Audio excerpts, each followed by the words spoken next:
Can we try it out of the role? Yeah. How about let's walk through the whole thing with good those two, Yep. and then we'll see where we land. Okay. And there's a little bit I want to add before this too. Okay. Wait, do we want to just keep going or? No, we'll do that. Okay, cool. You're good. All right. I'm ready.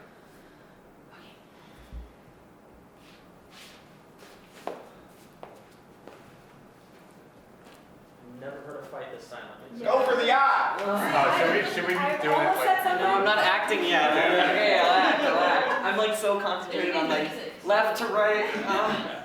Okay. Yeah. Absolutely. I knew that. Are you gonna see me coming? What's your plan? Can I make a decision about Yeah, that? yeah.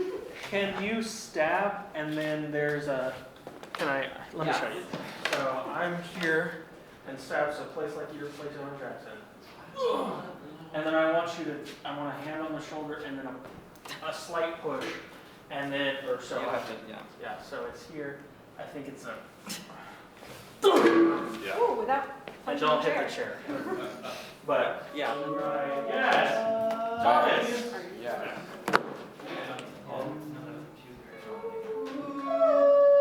At the start of last year, I knew that I wanted to write a play, just because that's something that I knew I wanted to do. I did not know it was going to be a musical. I had these like weird ideas. I was trying to think of I just knew I wanted to write a play. And how it goes when you know you want to make something and you don't have ideas for it and you start trying to intentionally think of ideas is they all suck. It's not much, it's just an accident. You wanna make some capital, you put it on the line. And then I was sitting in all my classes, and one of the particular boring ones, it was like September of 2024. I got the idea for implementing the characters from all along the Watchtower of the Joker and the Thief and Death. And then at some point, I threw in the Devil to round out the four. And that was when things just kind of kept snowballing into what this now is. Oh, get in there! Woo, I want to hear some music. Well, I think I went to dinner and Beckett was like, I have a proposition, and I didn't know what. And then Beckett was like, do you want to write a musical that's based off of the song, well, not fully, but partially based off the song All Aboard the Watchtower, no, All Along the Watchtower. And I said, that sounds cool. What is the music like? Because we were a little, like, I don't know. Me personally, I like a musical, but the music aspect of the musical is kind of something that I don't pay attention to when I watch musicals. I kind of enjoy the kind of gaudiness of it, but I don't love the actual like content of the music. So I was like, okay, what is the genre? What is the expectation? And Becca was like, you know, something kind of folky, and so that became a little interesting there. Thank you for attempting that. They were there, and then they trailed off, and you started thinking more about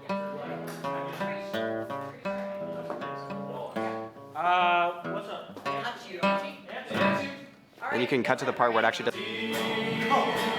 Don't make the deal. Don't make the deal. Don't make the deal. And I said yes, which was very quick for going into a project that takes over a year. But it was a really good decision, and I'm very glad I'm here. And so yeah, that's kind of how I got involved.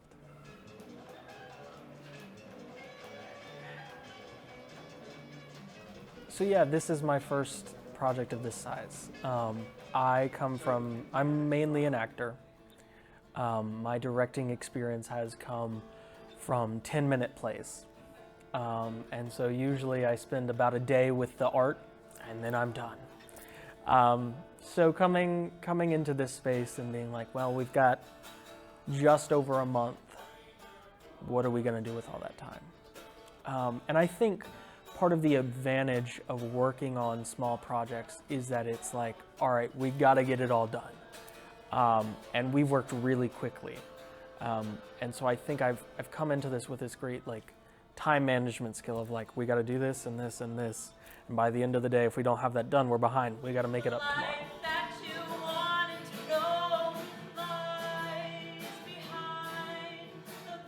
I think directors should be friends with their cast members. I've had the conversation a lot of how helpful is authority in an artistic space, and more often than not, it's not very helpful. I have come into this space as more of a facilitator of art. I give a lot of freedom to my cast members of like, who is your character, and why are they doing these things? And we'll have conversations, and sometimes my perspective will be different. The thief is Irish. He's Irish. It's like heavily implied through the dialogue, and that like in terms of the past, that really like kind of adds a little bit of depth, especially since our tyrannical director won't let me do an Irish accent. Hang on, I'm going somewhere. But it genuinely like adds to the character if you think about like he's quite literally living like a false life just for the sake of getting thrills. It's because he doesn't care about himself enough to like actually, I don't know, stick to anything. Yeah, to continue a lot of those points, I would say this script was written very intentionally, and these characters were crafted very specifically to exist in this world on its own, and they were written to like have the audience put themselves into these characters and to relate in at least some way to at least one of them, whatever the way that may be. And as an actor, it's easy to do that, to find some part of your character to like put yourself into. But when it comes to ambiguous characters like this, where you kind of have a background or a future that is like uncertain, for me, it's just it's focusing on the emotional experience of the character, and when you can justify every line and why you're saying it, the character feels really grounded, even if you don't know exactly why they're there or how long they've been there or the context. You can still relate to this character and connect to them. And so an abstract story with characters like this can still feel very grounded. A lot of my rehearsal process has been working with our wonderful director, Braden, about like what exactly my motivations are and like what I'm trying to get out of like being the antagonist and what is the product of like this deal that they're making, you know? Make a decision, man.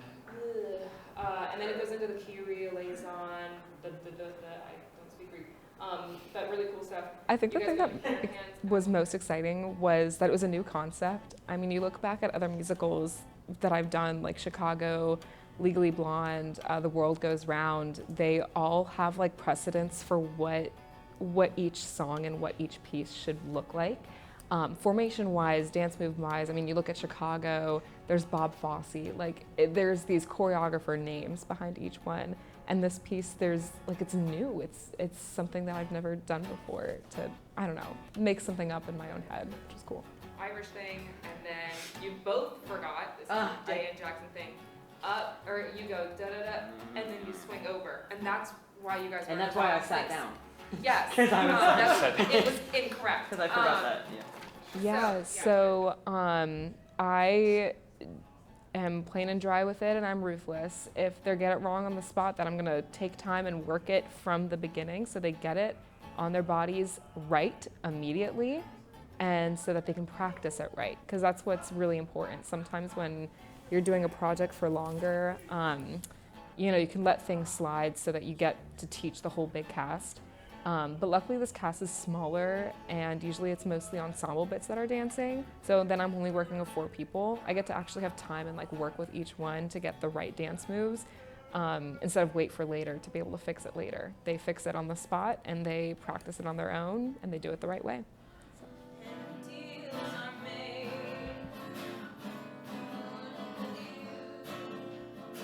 This is the first time I've worked on a show. I mean, I've done like creative artists where it's still newer shows, but it had like actual support from UT, and they like hired people to help with moving that along. So this is the first one that I've worked on that's been like completely student run, which is really cool. We've been wanting to do something completely student run for a while, but it wasn't like feasible. but then they came along and they like actually had something that they wanted to do by themselves, and it was really nice actually. It's definitely more enjoyable when people actually want to be there.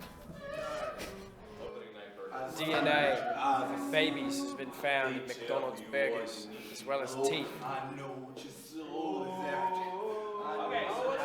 And so normally when I listen to my music, it's about 30 minutes before rehearsal, and I just come in and try my best. That sounds about right.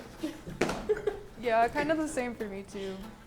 It helped that we learned choreo so early in the process, because it felt like we had a lot of time to sit with the choreo and work on it, especially like thinking through our different choreo and stuff during blocking time. Yeah, I think it's also helpful to have like videos of the choreo and just rewatch those over and over with the music. I taught my roommates all aboard the dance part, and I'm pretty sure that was why we got a noise complaint. Wow. All the stomping. Yeah. Good stuff. It was bad. I just need showdown. No relief in my heart. What are you gonna add to no relief? Bass? No relief. No, sorry, not no relief. I mean repress. Repress. Men on repress. Because we start with men. You ready to go for the Yes, thank you. The ante! Candid shots. All hideous, I hope. You're rolling. Me and Izzy would later discuss this, but neither of us really love musical theater as like a genre. Like we love, like I love certain musicals, but we're not like the biggest fans of the genre. I love the idea of musicals, but they're all 3 hours long and boring. So the creative process was make a musical that was like an hour long, but like only the good songs. Because like 75% of musicals have songs that nobody listens to. So it's like, just make one that's fun and interesting and is over before people realize it. So from the start, it was very weird trying to get an idea of what the music should sound like. And actually a lot of the skeleton and structure of the music was developed initially by kind of trying some of those songs, and then we did Crossroads, and we looked at a few of the other ones and kind of got an idea. And then a lot of it was just me sitting down in a rehearsal room, just trying to get a song up before the reading and understanding what it could be. So that music, all of that music kind of was centered around some ideas of like folk instrumental, and when I approached it, I really thought about it more as like a set of instruments rather than like a specific genre, which you can definitely hear in the music. There's a few songs that are kind of really in that vein, but a lot of them kind of approach in different directions and pull from different influences, and so it's very kind of hard for me to find one song or specific sound. But linking those motifs, and as we changed them from what it was in the reading, and actually finishing that one big number, that showdown, that was really being difficult for us to come through. We had like 3 different versions of that. It took a long time, and I don't even think the music was really set in place until we got like right to the reading that we had before we like started. A lot of it was kind of still up in the air. The music has a lot of, I'm also a drummer, and so having a bit of like a percussive bass in there is really interesting to be able to add in on in a dance level. So adding in these stomps, adding in these hand claps and everything like that, that's something that kind of informed the dancing, because you can feel the beat in the guitar that the other Izzy Hedges is playing. And so being able to feel that and feel that in the music is kind of what informed how the music informed the dance, if that makes sense. So, yeah.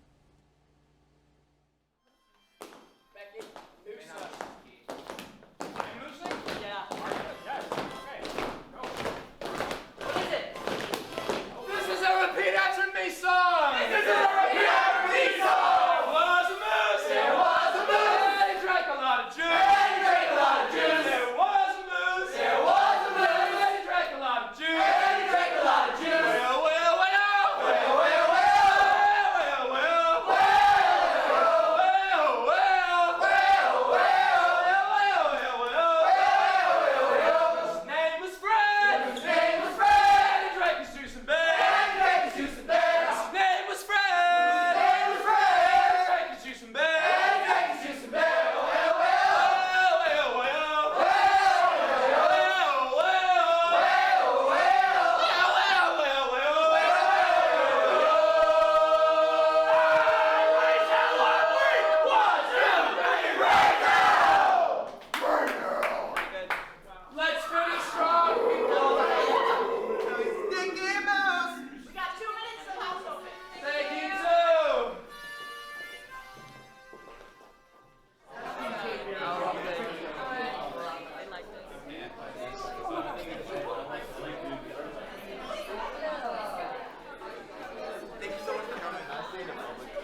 you all for joining us tonight in room 150 of French Concert Hall. Before we begin, a few quick administrative reminders that I legally have to say to you. Please refrain from photographing or filming during the performance. Only Matthew can do that, as it can be distracting to the performers. For your safety, take a moment to locate the 2 exits of this room and the building. Don't eat unless you have to for blood sugar or anything like that. Thank you.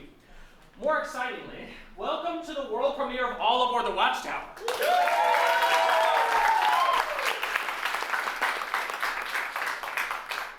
So tonight is the last of 4 audience performances of the very first run of this show. So if you guys could do me a big favor. If you love the show, which I think you will, and I really hope you will, go to your local theaters and tell them how amazing it is so that they contact us and go, hey, we want to put on your show. So please do that. Go to whoever. We just talk about it to everyone. Anyone. The show will start shortly. Welcome aboard the Watchtower Express.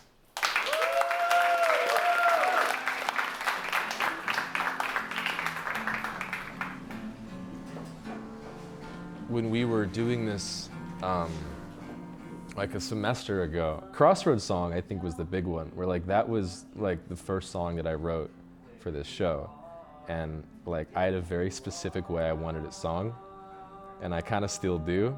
And that's not at all what is in this show, but that's kind of like the whole point and the fun of it, is that it's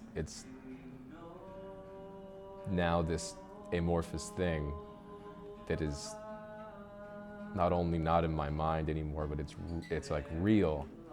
And I've teared up on several occasions, like hearing the music in real life. And like obviously I've heard these songs literally thousands of times. And it's really bonkers having this to be like an actual thing. I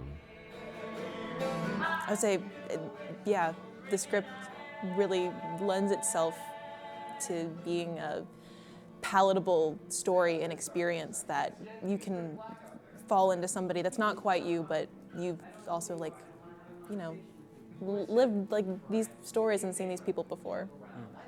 Personally, for me, it has been a little bit of a scramble, but I feel very supported by the people around me, and so any stress that I feel, even if it is intense stress, I feel confident in my crew and my cast, and that really helps, and it like is the only reason why I can do it. It's changed from me directing and completely facilitating to how are we all coming together and making something new and fantastic and different, and how can we help each other out along the process. So I think everyone knowing that like we're all depending on each other a lot has encouraged us to work really hard, and is making the product just this really energetic and familial thing almost, that has been really fantastic to create.